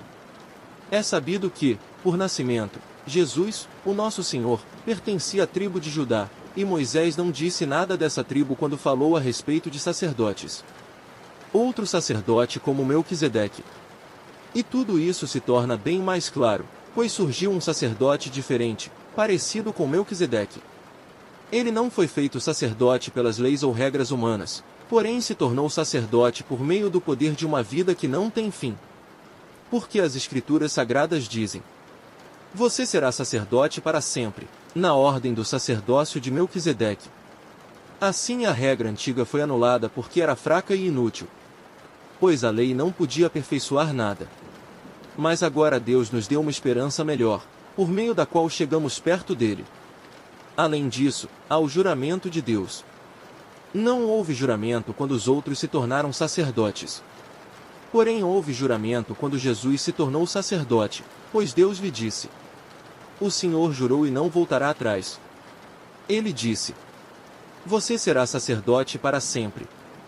Portanto, essa diferença também faz com que Jesus seja garantia de uma aliança melhor. Há ainda outra diferença: os outros sacerdotes foram muitos porque morriam e não podiam continuar o seu trabalho. Mas Jesus vive para sempre, e o seu sacerdócio não passa para ninguém. E por isso ele pode, hoje e sempre, salvar as pessoas que vão a Deus por meio dele, porque Jesus vive para sempre a fim de pedir a Deus em favor delas. Por isso Jesus é o grande sacerdote de que necessitamos. Ele é perfeito e não tem nenhum pecado ou falha. Ele foi separado dos pecadores e elevado acima dos céus. Ele não é como os outros grandes sacerdotes. Não precisa oferecer sacrifícios todos os dias, primeiro pelos seus próprios pecados e depois pelos pecados do povo. Ele ofereceu um sacrifício, uma vez por todas, quando se ofereceu a si mesmo. A lei de Moisés escolheu homens, que são imperfeitos, para serem grandes sacerdotes. Mas, pela promessa feita com o juramento, a qual veio depois da lei de Moisés, Deus escolhe o Filho, que se tornou perfeito para sempre. Capítulo 8. Jesus, o grande sacerdote da nova aliança. A coisa mais importante de tudo o que estamos dizendo tem a ver com o sacerdote que nós temos. Ele é o grande sacerdote que está sentado no céu, do lado direito do trono de Deus, o Todo-Poderoso. Ele faz o seu serviço no lugar santíssimo, na verdadeira tenda, que foi armada pelo Senhor e não por seres humanos. Todo grande sacerdote é escolhido para apresentar a Deus as ofertas e os sacrifícios de animais, e por isso é necessário que o nosso grande sacerdote tenha também alguma coisa para oferecer. Se ele estivesse na terra, não seria sacerdote, pois existem sacerdotes que apresentam as ofertas de acordo com a lei de Moisés. O trabalho que esses sacerdotes fazem é, de fato, somente uma cópia e uma sombra do que está no céu. Foi isso que aconteceu quando Deus falou com Moisés. Quando Moisés estava para construir a tenda, Deus disse: tenha cuidado para fazer tudo de acordo com o modelo que eu lhe mostrei no monte. Mas, de fato, Jesus foi encarregado de um serviço sacerdotal que é superior ao dos sacerdotes. Pois a aliança que ele conseguiu é melhor porque ela se baseia em promessas de coisas melhores. Pois, se a primeira aliança tivesse sido perfeita, não seria necessária uma nova aliança.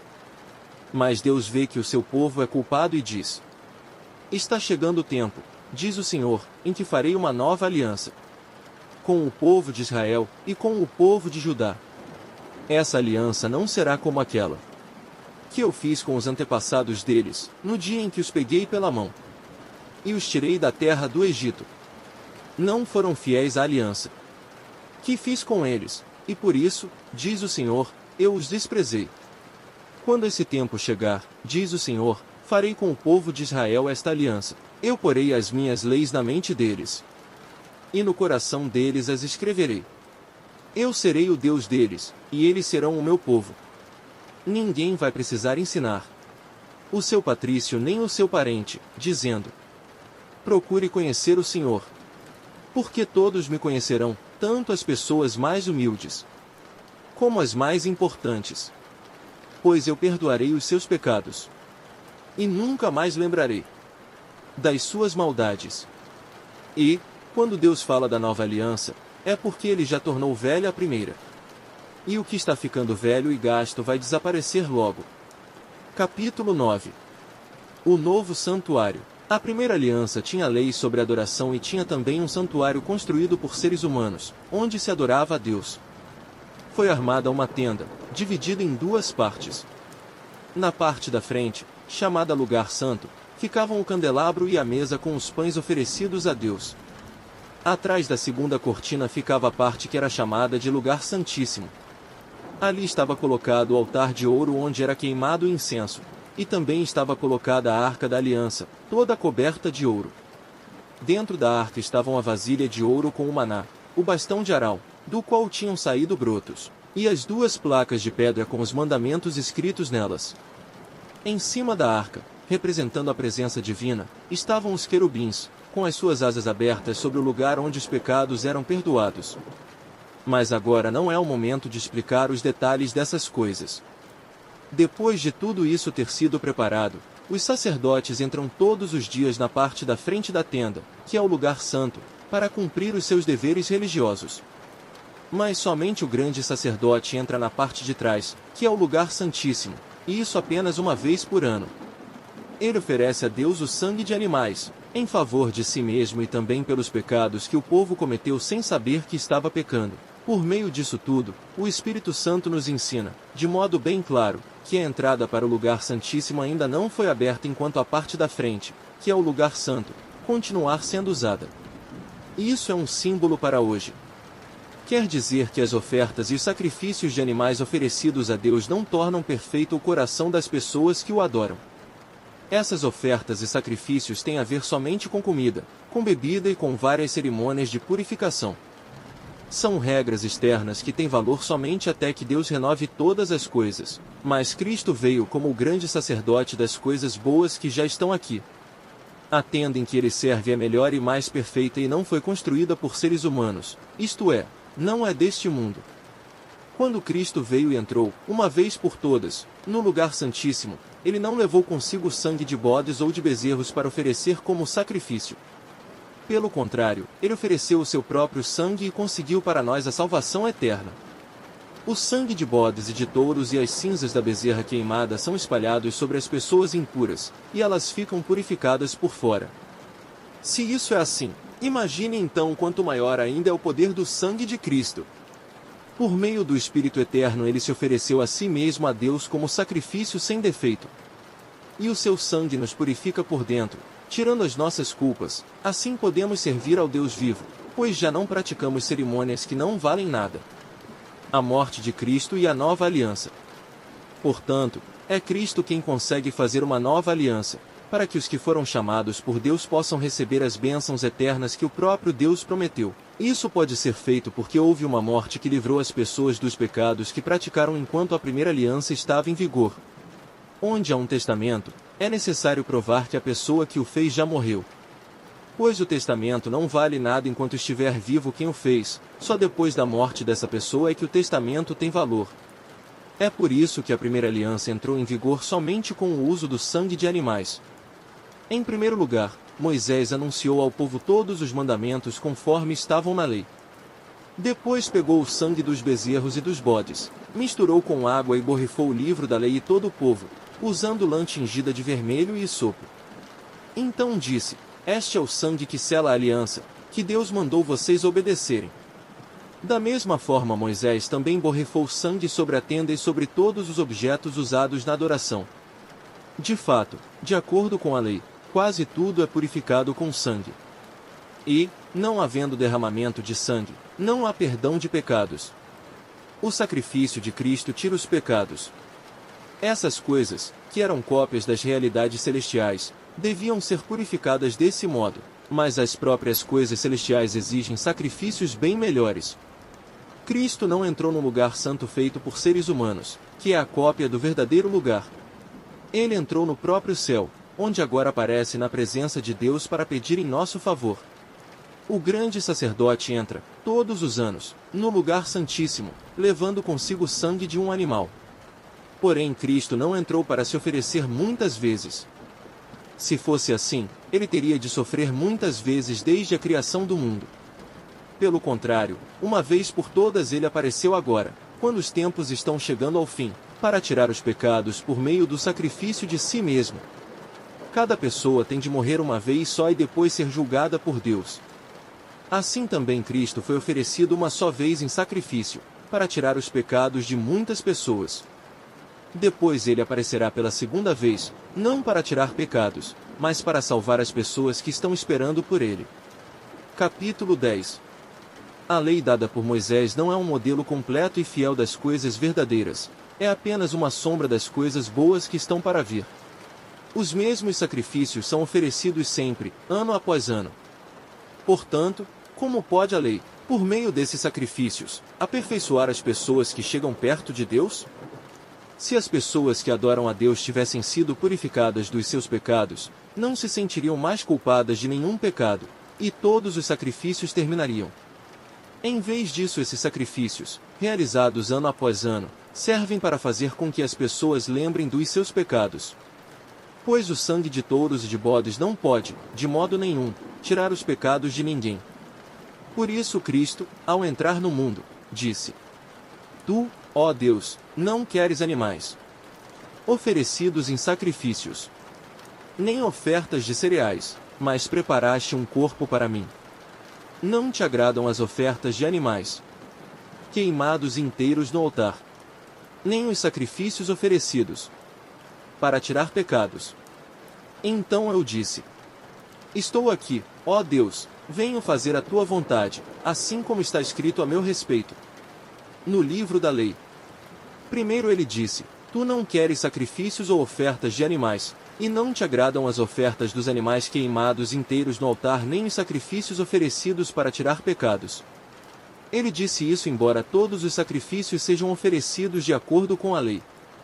Depois ele disse: Estou aqui, ó Deus, para fazer a tua vontade. Assim Deus acabou com todos os antigos sacrifícios e pôs no lugar deles o sacrifício de Cristo. E, porque Jesus Cristo fez o que Deus quis, nós somos purificados do pecado pela oferta que ele fez, uma vez por todas, do seu próprio corpo. Todo sacerdote judeu cumpre todos os dias os seus deveres religiosos e oferece muitas vezes os mesmos sacrifícios, mas estes nunca poderão tirar pecados. Porém Jesus Cristo ofereceu só um sacrifício para tirar pecados, uma oferta que vale para sempre, e depois sentou-se do lado direito de Deus. Ali Jesus está esperando até que Deus ponha os seus inimigos como estrado debaixo dos pés dele. Assim, com um sacrifício só, ele aperfeiçoou para sempre os que são purificados do pecado. E o Espírito Santo também nos dá o seu testemunho sobre isso. Primeiro ele diz: Quando esse tempo chegar, diz o Senhor, eu farei com o povo de Israel esta aliança. Porei as minhas leis no coração deles, e na mente deles as escreverei. Depois ele diz: não lembrarei mais dos seus pecados, nem das suas maldades. Assim, quando os pecados são perdoados, já não há mais necessidade de oferta para tirá-los. Cheguemos perto de Deus. Por isso, irmãos, por causa da morte de Jesus na cruz, nós temos completa liberdade de entrar no lugar santíssimo. Por meio da cortina, isto é, por meio do seu próprio corpo, ele nos abriu um caminho novo e vivo. Nós temos um grande sacerdote para dirigir a casa de Deus. Portanto, cheguemos perto de Deus com um coração sincero e uma fé firme, com a consciência limpa das nossas culpas e com o corpo lavado com água pura. Guardemos firmemente a esperança da fé que professamos, pois podemos confiar que Deus cumprirá as suas promessas. Pensemos uns nos outros a fim de ajudarmos todos a terem mais amor e a fazerem o bem. Não abandonemos, como alguns estão fazendo, o costume de assistir às nossas reuniões. Pelo contrário, animemos uns aos outros e ainda mais agora que vocês veem que o dia está chegando. Pois, se continuarmos a pecar de propósito, depois de conhecer a verdade, já não há mais sacrifício que possa tirar os nossos pecados. Pelo contrário, resta apenas o medo do que acontecerá, medo do julgamento e do fogo violento que destruirá os que são contra Deus. Quem desobedece à lei de Moisés é condenado sem dó à morte, se for julgado culpado depois de ouvido o testemunho de 2 pessoas, pelo menos. Então, o que será que vai acontecer com os que desprezam o Filho de Deus e consideram como coisa sem valor o sangue da aliança de Deus, que os purificou? E o que acontecerá com quem insulta o Espírito do Deus, que o ama? Imaginem como será pior ainda o castigo que essa pessoa vai merecer, pois sabemos quem foi que disse: eu me vingarei, eu acertarei contas com eles. E quem também disse: o Senhor julgará o seu povo. 31 Que coisa terrível é cair nas mãos do Deus vivo. Lembrem do que aconteceu no passado. Naqueles dias, depois que a luz de Deus os iluminou, vocês sofreram muitas coisas, mas não foram vencidos na luta. Alguns foram insultados e maltratados publicamente, e em outras ocasiões vocês estavam prontos para tomar parte no sofrimento dos que foram tratados assim. Vocês participaram do sofrimento dos prisioneiros. E, quando tudo que vocês tinham foi tirado, vocês suportaram isso com alegria porque sabiam que possuíam uma coisa muito melhor, que dura para sempre. Portanto, não percam a coragem, pois ela traz uma grande recompensa. Vocês precisam ter paciência para poder fazer a vontade de Deus e receber o que Ele promete. Pois, como Ele diz nas Escrituras Sagradas, um pouco mais de tempo, um pouco mesmo, e virá aquele que tem de vir, ele não vai demorar. E todos aqueles que eu aceito terão fé em mim e viverão. Mas, se uma pessoa voltar atrás, eu não ficarei contente com ela. Nós não somos gente que volta atrás e se perde. Pelo contrário, temos fé e somos salvos. Capítulo 11. Heróis da fé. A fé é a certeza de que vamos receber as coisas que esperamos e a prova de que existem coisas que não podemos ver. Foi pela fé que as pessoas do passado conseguiram a aprovação de Deus. É pela fé que entendemos que o universo foi criado pela palavra de Deus e que aquilo que pode ser visto foi feito daquilo que não se vê. Foi pela fé que Abel ofereceu a Deus um sacrifício melhor do que o de Caim. Pela fé ele conseguiu a aprovação de Deus como um homem correto, tendo o próprio Deus aprovado as suas ofertas. Por meio da sua fé, Abel, mesmo depois de morto, ainda fala. Foi pela fé que Enoque escapou da morte. Ele foi levado para Deus, e ninguém o encontrou porque Deus mesmo o havia levado. As Escrituras Sagradas dizem que antes disso ele já havia agradado a Deus. Sem fé ninguém pode agradar a Deus, porque quem vai a Ele precisa crer que Ele existe e que recompensa os que procuram conhecê-lo melhor. Foi pela fé que Noé ouviu os avisos de Deus sobre as coisas que iam acontecer e que não podiam ser vistas. Noé obedeceu a Deus e construiu uma barca em que ele e a sua família foram salvos. Assim Noé condenou o mundo e recebeu de Deus a aprovação que vem por meio da fé. Foi pela fé que Abraão, ao ser chamado por Deus, obedeceu e saiu para uma terra que Deus lhe prometeu dar. Ele deixou o seu próprio país, sem saber para onde ia. Pela fé ele morou como estrangeiro na terra que Deus lhe havia prometido. Viveu em barracas com Isaque e Jacó, que também receberam a mesma promessa de Deus. Porque Abraão esperava a cidade que Deus planejou e construiu, a cidade que tem alicerces que não podem ser destruídos. Foi pela fé que Abraão se tornou pai, embora fosse velho demais e a própria Sara não pudesse ter filhos. Ele creu que Deus ia cumprir a sua promessa. Assim, de um só homem, que estava praticamente morto, nasceram tantos descendentes como as estrelas do céu, tão numerosos como os grãos de areia da praia do mar. Todos esses morreram cheios de fé. Não receberam as coisas que Deus tinha prometido, mas as viram de longe e ficaram contentes por causa delas. E declararam que eram estrangeiros e refugiados, de passagem por este mundo. E aqueles que dizem isso mostram bem claro que estão procurando uma pátria para si mesmos, não ficaram pensando em voltar para a terra de onde tinham saído. Se quisessem, teriam a oportunidade de voltar. Mas, pelo contrário, estavam procurando uma pátria melhor, a pátria celestial. E Deus não se envergonha de ser chamado de o Deus deles, porque Ele mesmo preparou uma cidade para eles. Foi pela fé que Abraão, quando Deus o quis pôr à prova, ofereceu o seu filho Isaque em sacrifício. Deus tinha prometido muitos descendentes a Abraão, mas mesmo assim ele estava pronto para oferecer o seu único filho em sacrifício. Deus lhe tinha dito, por meio de Isaque é que você terá descendentes. Abraão reconhecia que Deus era capaz de ressuscitar Isaque, e, por assim dizer, Abraão tornou a receber da morte o seu filho Isaque. Foi pela fé que Isaque prometeu bênçãos para o futuro a Jacó e a Esaú. Foi pela fé que Jacó, pouco antes de morrer, abençoou os filhos de José.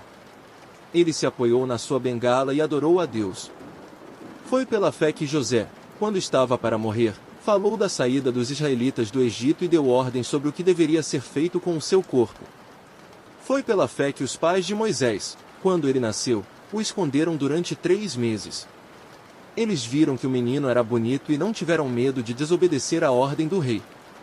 Foi pela fé que Moisés, quando já era adulto, não quis ser chamado de filho da filha de Faraó. Ele preferiu sofrer com o povo de Deus em vez de gozar, por pouco tempo, os prazeres do pecado. Ele achou que era muito melhor sofrer o desprezo por causa do Messias do que possuir todos os tesouros do Egito.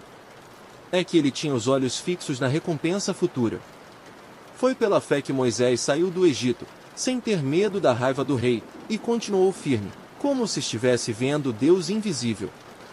Pela fé Moisés começou o costume de celebrar a Páscoa e mandou marcar com sangue as portas das casas dos israelitas para que o anjo da morte não matasse os filhos mais velhos deles. Foi pela fé que os israelitas atravessaram o Mar Vermelho como se fosse terra seca. E, quando os egípcios tentaram atravessar, o mar os engoliu. Foi pela fé que caíram as muralhas de Jericó, depois que os israelitas marcharam em volta delas durante 7 dias. Foi pela fé que Raabe, a prostituta, não morreu com os que tinham desobedecido a Deus, pois ela havia recebido bem os espiões israelitas. O que mais posso dizer? O tempo é pouco para falar de Gideão, de Baraque, de Sansão, de Jefté, de Davi, de Samuel e dos profetas. Pela fé eles lutaram contra nações inteiras e venceram. Fizeram o que era correto e receberam o que Deus lhes havia prometido. Fecharam a boca de leões, apagaram incêndios terríveis e escaparam de serem mortos à espada. Eram fracos, mas se tornaram fortes. Foram poderosos na guerra e venceram exércitos estrangeiros. Pela fé mulheres receberam de volta os seus mortos, que ressuscitaram. Outros foram torturados até a morte, eles recusaram ser postos em liberdade a fim de ressuscitar para uma vida melhor. Alguns foram insultados e surrados, e outros, acorrentados e jogados na cadeia. Outros foram mortos a pedradas, outros, cerrados pelo meio, e outros, mortos à espada. Andaram de um lado para outro vestidos de peles de ovelhas e de cabras, eram pobres, perseguidos e maltratados. Andaram como refugiados pelos desertos e montes, vivendo em cavernas e em buracos na terra. O mundo não era digno deles. Porque creram, todas essas pessoas foram aprovadas por Deus, mas não receberam o que ele havia prometido.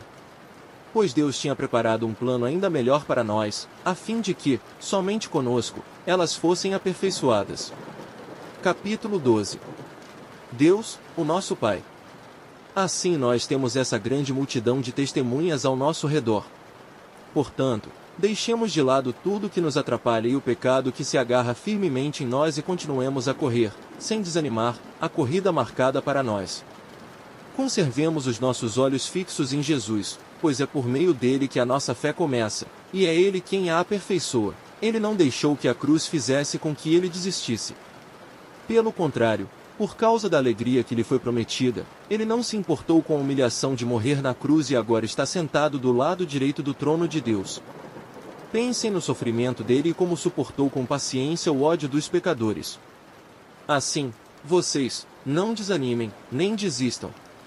Porque na luta contra o pecado vocês ainda não tiveram de combater até a morte?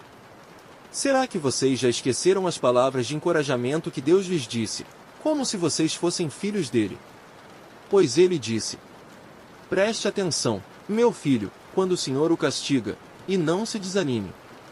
Quando ele o repreende. Pois o Senhor corrige quem ele ama. E castiga quem ele aceita como filho. Suportem o sofrimento com paciência como se fosse um castigo dado por um pai, pois o sofrimento de vocês mostra que Deus os está tratando como seus filhos. Será que existe algum filho que nunca foi corrigido pelo pai? Se vocês não são corrigidos como acontece com todos os filhos de Deus, então não são filhos de verdade, mas filhos ilegítimos. No caso dos nossos pais humanos, eles nos corrigiam, e nós os respeitávamos. Então devemos obedecer muito mais ainda ao nosso Pai Celestial e assim viveremos.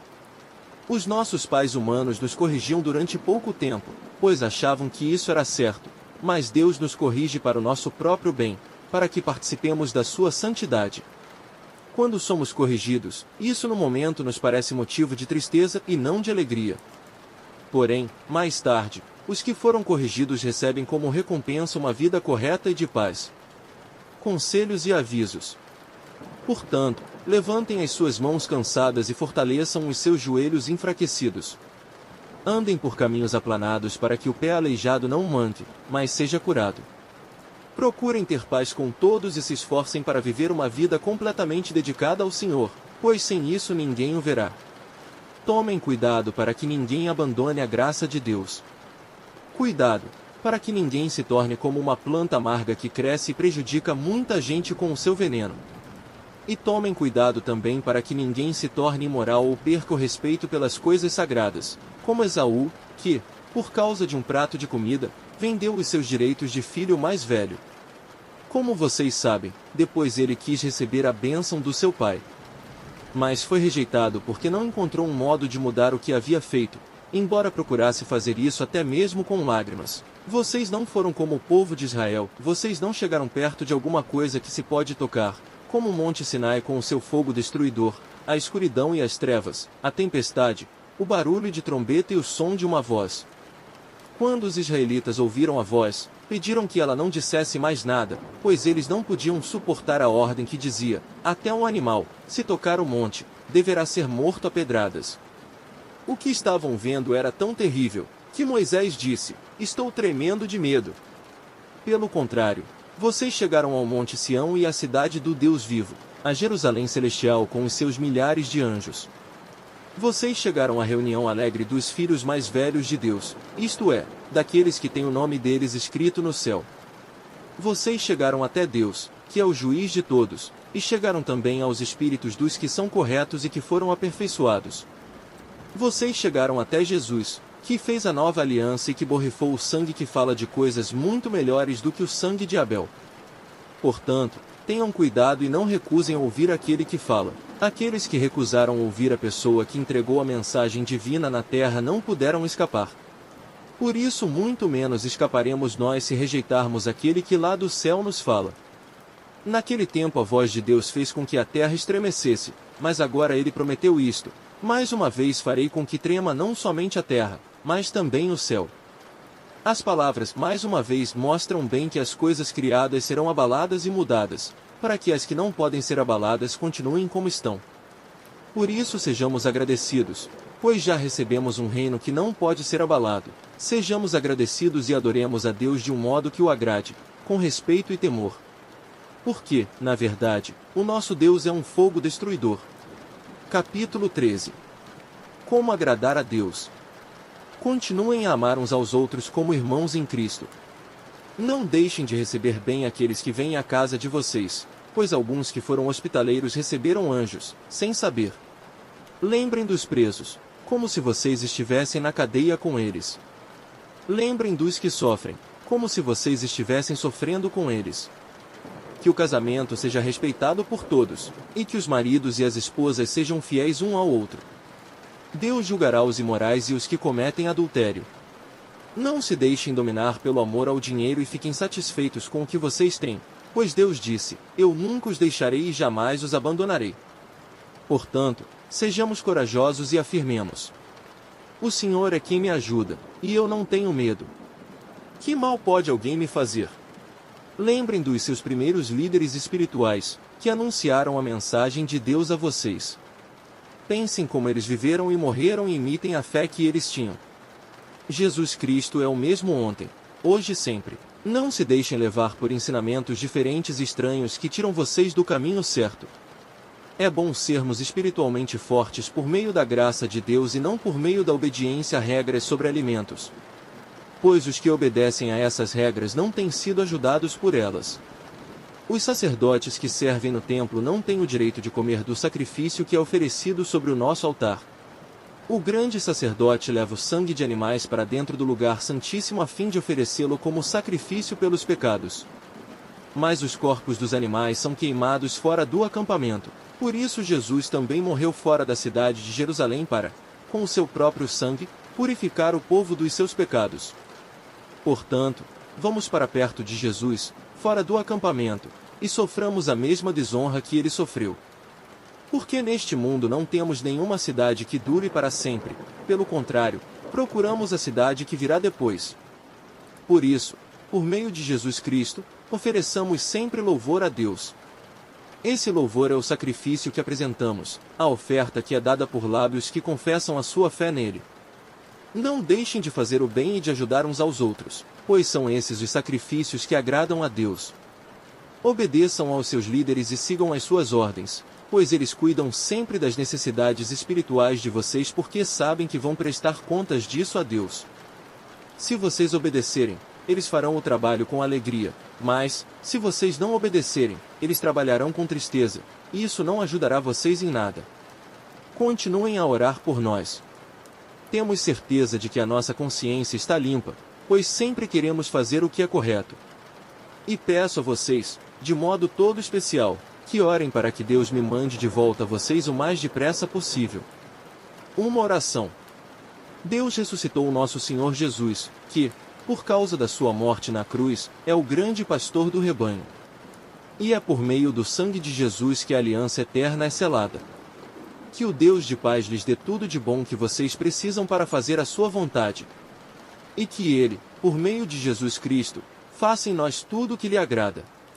E a Cristo seja dada a glória para todo sempre. Amém. Saudações. Meus irmãos, peço que escutem com paciência essas palavras de ânimo, pois esta carta que escrevi não é muito longa. Quero que saibam que o nosso irmão Timóteo já saiu da cadeia. Se ele vier logo, eu o levarei comigo quando for ver vocês. Saudações a todos os líderes da igreja daí e a todo o povo de Deus. Os irmãos da Itália também mandam saudações a vocês. Bênção. Que a graça de Deus esteja com todos vocês.